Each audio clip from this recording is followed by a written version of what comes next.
There have been a lot of times where I have had to share advice with people. Primarily, it was my job. I was the manager who was also the hiring manager, the training manager, quality assurance manager. I made my own title, so don't judge me. But my primary job was to help my team grow their career. And that meant having conversations about them as a person and where they wanted to go. And it also meant having to be the side seat driver in their car, this career vehicle that they were driving. But it didn't escape me as I was having these conversations with my team, how so many of them had no idea where they wanted to go, not only in their career, but in their life as well. And so that brings me to this point right now with you. Let's talk about it.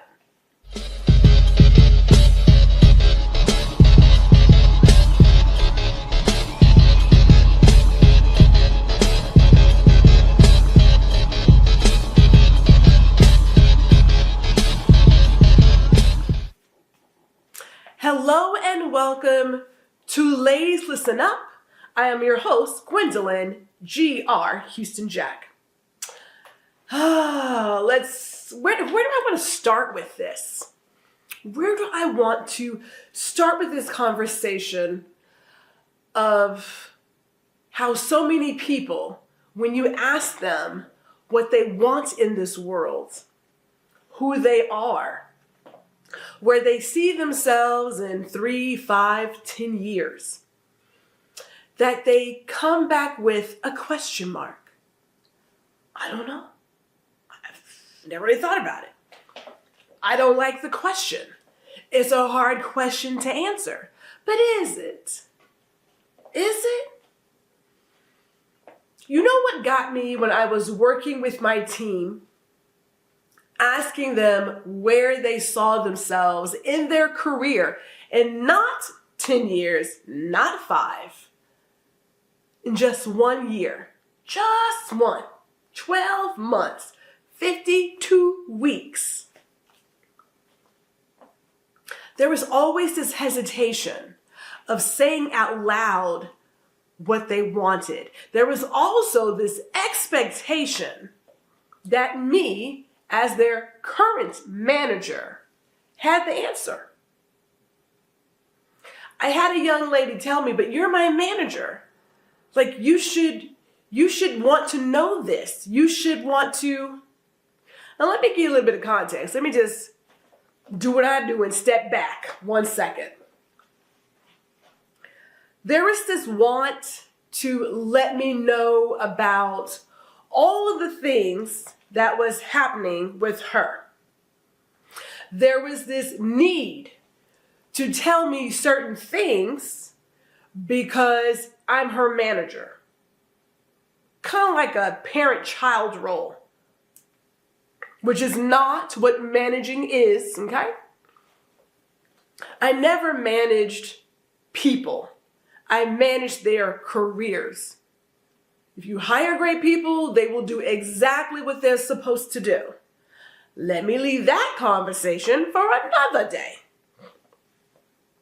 In case you're having that issue on your job, But she kept telling me, but you're my manager. That's why I'm telling you this. That's why I want to show you this. That's why I want to be in your face 24/7, although I'm not there all the time. But that's why I'm doing these things. You're my manager. And I had to ask her, I said, well, I'm your manager today. What happens when I leave? And she was like, but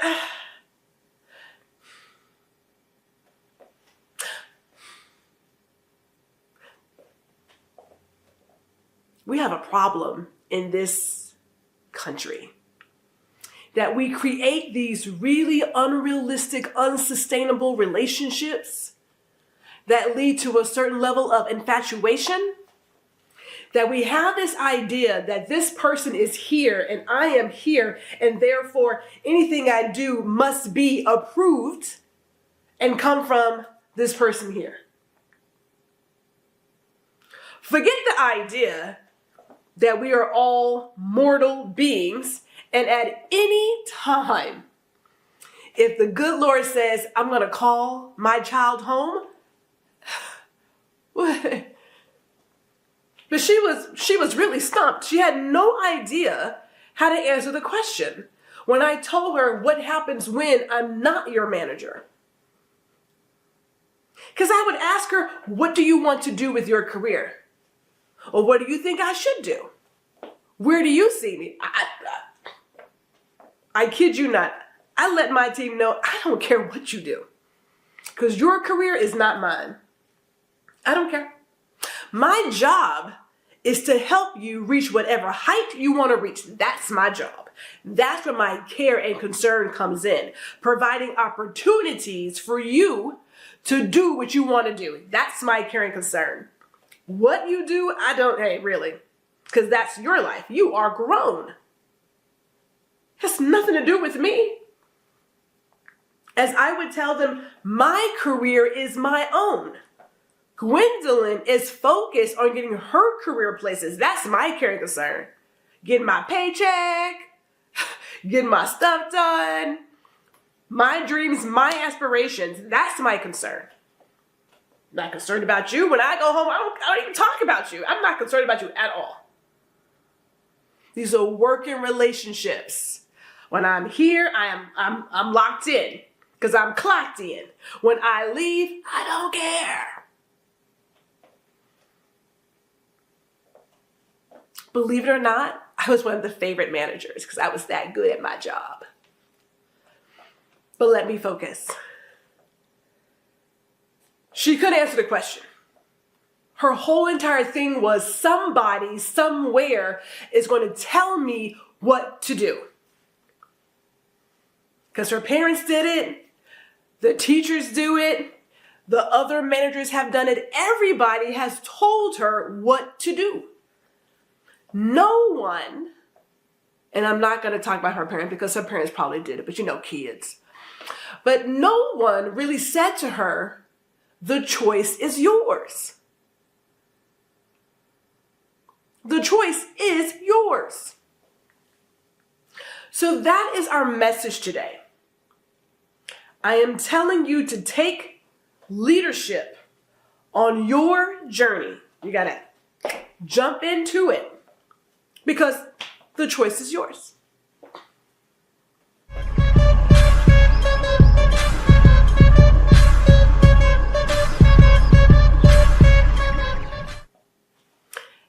Is it fitting that now I want to like throw out a couple of black sheep rhymes? Is that, you know, I don't know. Well, you know what? If you know, you know. Okay. Let me get back to it. Let me get back to it really quick because I want to keep us together. We're on a roll here. She didn't know that she could make this choice. She didn't know. Her life thus far, and it's a young life, she was 20-something, has always been somebody will tell me what to do. But check it. I had people who were beyond her years who still had that mindset that somebody will tell me what to do. That how could I possibly have a decision in my own life, in my career? How is that possible?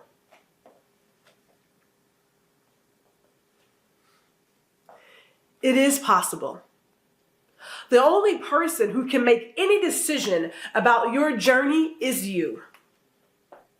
I would tell my team, I was so matter of fact. Quick side note, if you ever get a Virgo as a manager, you may very well have a beautiful career because we're going to tell you some things. We're going to tell you exactly what you need to hear in the voice you need to hear it. because we are gracious. We are aware of our audience. But we also are extremely meticulous, and we observe all things. So we gonna get you straight. It's what Virgos do. But I digress. But I would tell my team, here is the deal. I am here as a side seat driver. That is my job. As a career coach, I am a side seat driver. Now, for those of you who have animated side seat drivers, you know what their job is. Their job is to be over here in the passenger seat, observing how you are driving. That's the job. The job is not to drive, but it's to say, okay, now you have a turn coming up in like 2 miles. Should be on Elm Street. A left turn on Elm Street in 2 miles.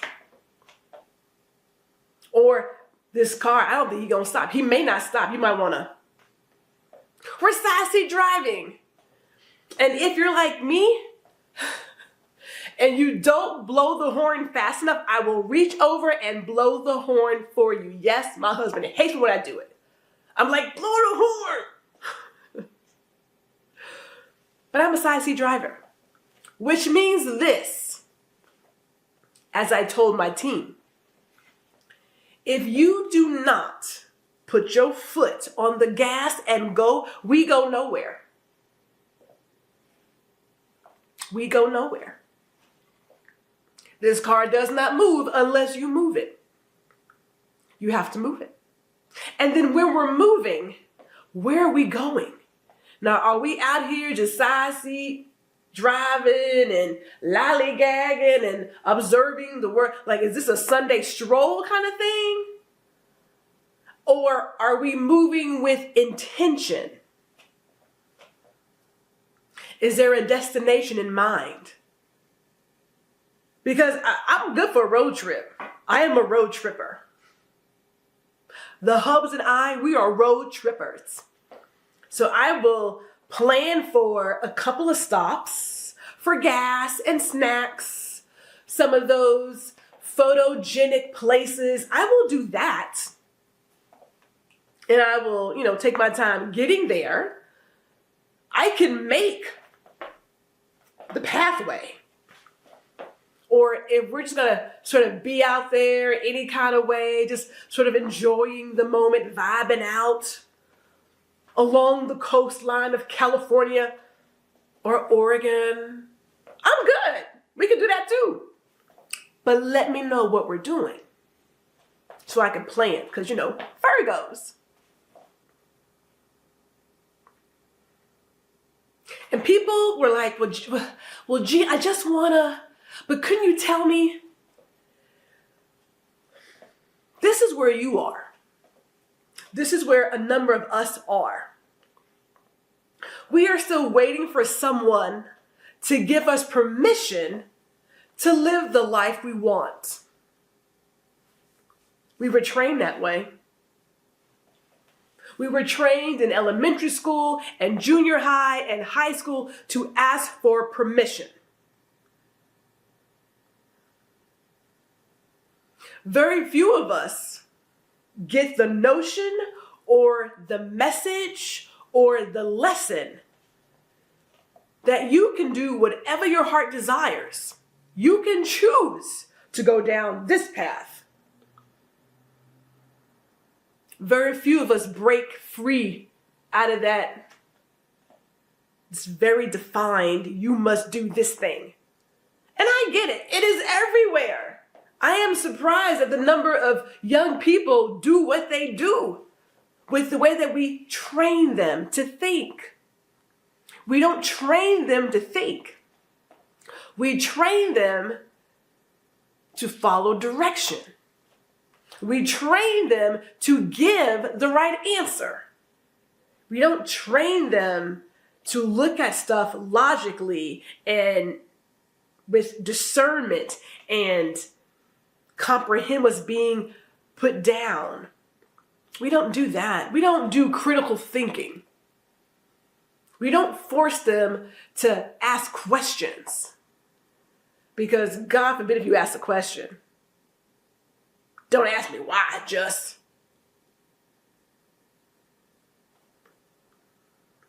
We don't do that. So for those who get that far, woo, hey, look at you. But this is where you are. You're here because you're like, you know what? I want something different. I want something different. How do I get there? That's why you're here. You're at that crossroads and you're saying to yourself, I keep having this want for something new, but the people I'm hanging around, they keep telling me it's ridiculous. I don't trust sharing my dreams with them. I don't trust sharing my aspiration with them. I don't trust them. Now, I could go down that pathway. I'm not going to today because that's not today's lesson. That's not it. Our lesson here is that you must recognize, and I'm using the word must. The choice is yours. It has always been yours. I get that people see their parents and their friends and those that they find influential, and they want so badly to impress them. There's probably a good reason for that. I don't know what it is. It's not what I do. But I also know that anything you do must be done for you first. Now, I understand that our society believes in impressing others. Look what handbag I have. Look what watch I have. Look what car I'm driving. Because somehow or another, that will, I don't know, get us favor, make us feel good, get us brownie points. I don't know. I do know this, though. Whatever feeling you get, it doesn't last long. When you are not doing things for you, the end result never lasts long. That joy, that happiness never lasts long because you're not in it for the right reasons. We have got to get to a place of recognizing that everything we do is by choice. You know how folks say, maybe you don't, because Gwendolyn enjoys a little true crime here and there. So I watch these stories, Snapped, First 48, all the news. And I remember this person saying, well, I had to do this because they wanted a divorce. And I had to do this because I couldn't let them just leave. I had to do this, like, time out. You had two choices. Maybe more than that. You had the choice of give your loved one the divorce or commit a crime. And in your head, committing the crime was the way to go. Oh, yeah, sure, because that makes sense. Committing the crime is always the way to go. Yes, of course. We have choices. Every single moment you get up, you have the choice to either be grateful for seeing one more day, or you get to bitch about it. Choices. There's always a choice. If you are working at a job right now that irritates you, that taps your last nerve, it is a choice to stay there. But gee, you don't get it. I have bills to pay, and we all have bills to pay. But you are choosing to be miserable because it's too much work, or it's too uncomfortable, or it's too fearful to get out and say, I want something better for me. It's a choice. There are always choices. There are certain places I don't shop because I don't believe in how they treat their employees. I don't believe in some of their policies in their employees. I don't shop there. So Gwendolyn has to go out of her way, go a little bit further, shop a little earlier to get what she needs. That is a choice. You got to ask yourself, what matters here? Right? Like, what do you stand for? Hopefully you stand for you. But hope is not a strategy. It is merely a wish without a plan. But these are choices. Sometimes, no, not sometimes, a good chunk of the time, anything you want takes work, takes effort. You may feel uncomfortable. It may be hard for a little bit, but if you want it, you're going to have to work for it. Anything worth having requires some work. And if you want the life that you want to live, that requires work. You're going to have to get in the trenches. You're going to have to get down in there and be like, okay, I'm about to do this. I am going to get out of this circle. And hear me clearly. I don't believe in getting out of your comfort circle. I believe in expanding your comfort circle. Because if you step out, you can step back in. We don't want to go back. We're not going back. Get out of it. Expand it. Pick up more skills. Be more brave. Get more energetic. Meet new people. Get out there. The only person stopping you is you. So let's do this, because it's about that time. Gotta do a little work. Just a little work.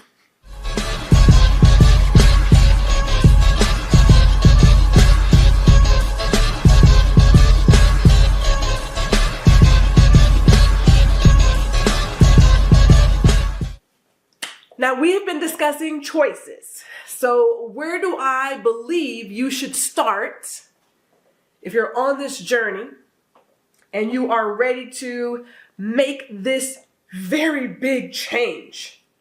Number one, instead of asking or waiting for permission from somebody somewhere, give yourself permission to go for what you want.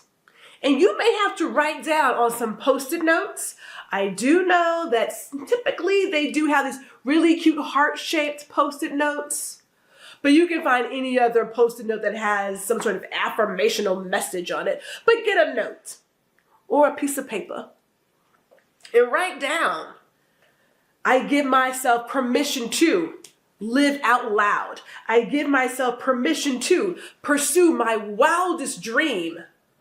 I give myself permission to remove myself from toxic situations. I give myself permission to. Well, there's that.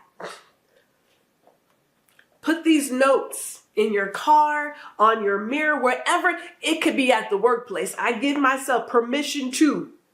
If Sally get out of line one more time, I'm gonna cuss her out. No, don't do that. I don't know. I don't know about your workplace, but okay. It could be your last day. So if it's your last day, go out. You know what I'm saying? But don't do that. Leave yourself these notes in places where you can see them and be reminded of you giving yourself permission to make the choice of choosing you. Give yourself that permission, because that's where it starts. That's the beginning of it all. Give yourself that permission.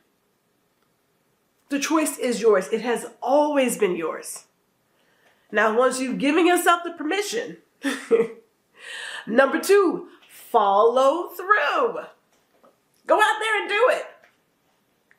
And instead of thinking what's the worst that could happen, I always tell myself, what's the best thing that could happen? Because again, this society, I don't know if y'all noticed, because I say it a lot, but I don't know if you noticed, we thrive on fear. Fear of missing out, fear of not having, fear of not getting enough, fear of falling over, fear of everything is fear. It's awful.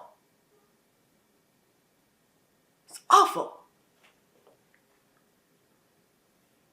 What are you afraid of? I'm not afraid of, like, why gotta be that? Why not say, what brings you joy? What's the worst that can happen? Why not say, what's the best thing that can happen? If I do this, the best thing that could happen is I get a 20% raise. If I do this, the best thing that could happen is I get to go to a job I love every day. If I do this, the best thing that can happen is I'll be recognized for my talents. If I do this, you see how that joy works? See how joy works? We're not fearing of missing out. I want to be in joy, operate in joy. Instead of saying, what are you afraid of? Say to yourself, what brings you joy? What do you want to do that brings you great joy? Because joy can be the motivator. I remember before I left my job, I was taking my film to the store. And I remember driving and saying to myself, one of these days, this will be my life. I can't wait until this becomes my everyday. See how the joy works for you? Joy can be your motivator. As a matter of fact, I am telling you, make joy your motivator. Let's stop operating in fear. Because it's not serving. It just gives you gray hair and wrinkles. Now, this gray right here comes from driving in Texas, but it gives you gray hair and wrinkles and stress. We don't need that. We don't need that. Let's operate in joy. The choice is yours. Give yourself permission, right? Operate in joy. So follow through. And then afterwards, because we have to do this sometimes, and I know you guys don't like writing stuff. I know that. But do a quick recap for yourself. Now, I have done this. Now, I know people are like, Gwendolyn, I don't want to talk to myself. Talk to yourself. All the greats talk to themselves. Because I know, hey. Okay. Do a recap. Because sometimes our ideas work out for us. And sometimes they don't. And that's okay. Because remember, we either are going to do it or we're not trying. So after we've done it, it's like, okay, so that didn't work out the way I wanted. And next time, I am going to do this. See how that works? See how it works? Don't do, you know what? See, that's why I didn't want to do it, because it never works. And you know how you have people on your shoulder who are always talking to you? I mean, I don't really believe in that, because I'm just saying. But for a visual, imagine these two different voices. One who's like, and that's why you shouldn't try stuff. And the one who's like, no, it's okay because this is living. Follow this one. This is living. Living is about stepping out on faith and having a good time until we figure out what it is that we're doing. That's all it is. So let's live it up. Remember, there are no mistakes. These are just learning opportunities. That's all. Learning opportunities. And since we're learning, there's one more thing you need to do. Give yourself the space and grace to grow and learn. Talk to you in the next one.